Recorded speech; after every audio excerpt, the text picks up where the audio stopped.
Сәлеметсіздер ме достар? Бізге жазылды және де бір ғана лайк түймесін басуды ұмытпаңыздар. Ақтөбеде бop салаушылар тобы ұсталды. Олар қарашаның басында Ақтөбе тұрғынынан ВАЗ-21-070 автокөлігін зорлық-зомбылықпен иелеп алған. Ұсталғандардың төртеуі де деструктивтік дін ағымының жақтаушылары. Бізді тамашалауды жалғастырыңыз. Жылдам хабарнама. Ассалаумағалейкум, құрметті көрермен, бізді тамашалауды және де бір ғана лайк түймесін басуды ұмытпаңыздар. Абай облысында трагедия. 3 жасар бала ата-әжесімен бірге далада үсіп өлді. Қайғылы оқиға Терістаңба ауылында болған. Жас отбасы 3 жасар баласын ата-әжесіне қалдырып кеткен. Ерлі-зайыпты немересін ертіп қонаққа барады. Дастархан басында отырған әйелі аяқ астынан тұрып кетіп қалады.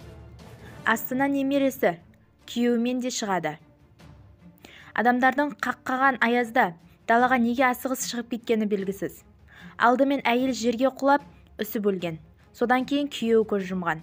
Жергілікті тұрғындардың айтуынша 3 жасар бала қатты шынқырған, бірақ оны құтқару мүмкін болмады деп жазады abainews.kz порталы.